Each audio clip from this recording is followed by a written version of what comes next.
What's up everybody? If you're new to the channel, I'm Dakota Mays, and today we're going to talk about tight groins, or maybe you're just dealing with some issues in your groins. And I want to make a point real quick. We got to remember, whenever we're stressed out all the time, sitting at our desk, sitting at a, in a chair with hip flexors and stuff like that, we have constant tension slightly pulling our knees towards one another. So a lot of us don't understand that, but they are related to our fight or flight muscles as we clench in and curl in, going to that fetal position. So I want to address this today, show you some yoga poses to work through it, and maybe some ways to strengthen it if your groins are weak. So if this is what you're wanting, you're at the right spot.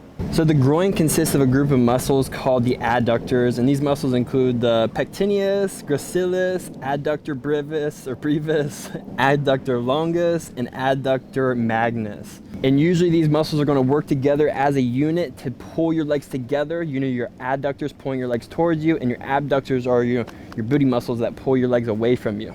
Now the first pose I want to show you is a warrior two, since we've all been here before. Lots of yoga classes incorporate warrior twos, right?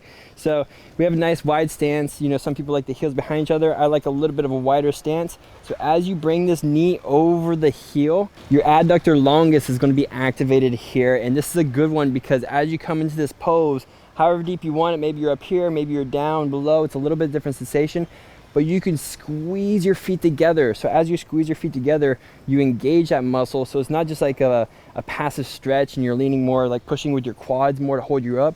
It's like you're pulling your knee forward, engaging that muscle. And this is a great one to not only stretch the muscle, but strengthen it while you're doing it, while you're in that good old warrior two. And an easy variation for this is to drop the knee down, swivel the foot behind you. If you have sensitive knees, put a cushion behind your knee. But here, I can come into this position right here, take some more weight off, but now I can contract that adductor longus in a better way, maybe for you. You can lean into it, squeeze that knee and foot together now, and you can feel in a different way. And then after that one, we got our wide-legged stance forward fold. This is one of my favorites because you can do so many different variations with it. This one's going to target your adductor magnus and your gracilis muscles. So as you go deeper, again, you can squeeze your feet together and you can engage those muscles, or you can kind of leave it passive. So this can be another one where it can be just a almost pure stretch for the groins. But I'd like to bring some active mobility to it, some active, just engagement to hold you up.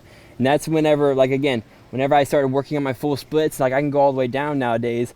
And just like even a year ago, this position right here that I'm in would have been no bueno.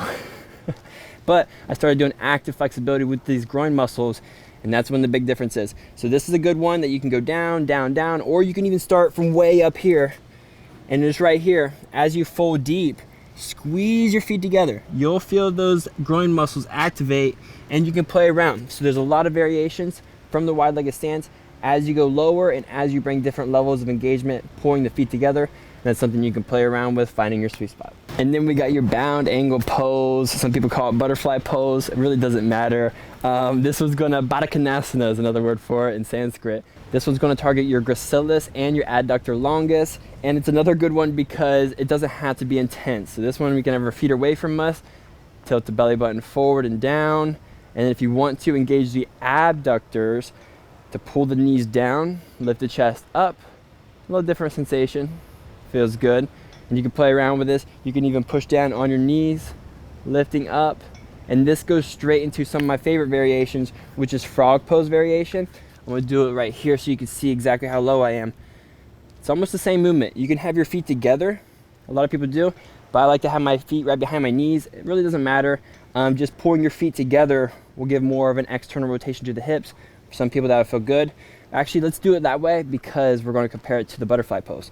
So as you come into a frog pose like this, if you have your chest down, you can see how low I'm going. And if I wanted to go lower, I just scoot my knees away from one another.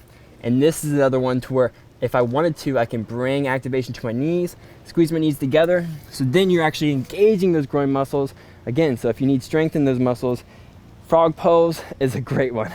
But if you want to passively stretch it, then Bioculture, that butterfly pose, bound sage pose, that's a good one to try. And last but not least, we have Anantasana, which is a great pose again. You can use a strap here if your foot can only come up like so.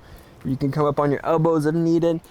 But you can find what range of motion you want and where you want to stop with the foot, and you can make it more intense. Some people, go freaking leg behind the head. You don't have to go crazy with this, but this is another one where you can also resist your hands and kind of squeeze down. So I'm pulling my foot to my head. I'm kind of resisting it with my my groin muscles, giving it a little bit of activation. And this one's great because it's going to hit everything: your adductor longus, your magnus, your pecilius or pectineus, and your gracilis muscles. All the bad boys. And again, you can make it passive or active. And I do want to add here with the natural flexion thing. So I wanted you to make sure, so you see all these poses, you're like, okay, do I need to strengthen it or do I need to stretch it? You need to see real quick, hop into a child pose where your knees are just wider than your stomach. Once you find 20 breaths here and everything is completely relaxed, sorry, cinnamon, everything's completely relaxed, people find out that they're naturally pulling their knees towards one another and they're actually not fully letting go in their groin. So at the end of the day, this is all simple, but it's different for everybody. So figure out what works for you. Figure out if you need to, add more strengthening, more connection to your practice, or if you need more passivity in your practice. But that's up to you. And I do want to leave you with a physical quote, a little bit about physical health that I've seen like a few days ago. It's by Edward Stanley, and it's for those who don't make time for exercise will have to make time for illness. So let that one sink in, because our groins, they're super important. They're part of our hip health and our pelvic floor health. It all interconnects, and we don't want to be naturally holding tension all the time. We want to be naturally free, open, and if we fall or something like that and our groins do open up, we're not tearing anything and our nervous system's on our side. So with that being said, just remember, hop in this, deep breathe the whole time. Again, my flexibility didn't go anywhere until I started doing active flexibility and I started deep breathing through each movement, telling my nervous system everything is a-okay. So with that being said, I hope you enjoyed this video and I hope to see you sometime soon. Make sure to follow me on social media. I'm Maze Yoga everywhere, so you can stay up to date. More tip videos like this, more tutorials, and more information on my upcoming retreats here in beautiful Sayulita. So until next time, y'all. Namaste.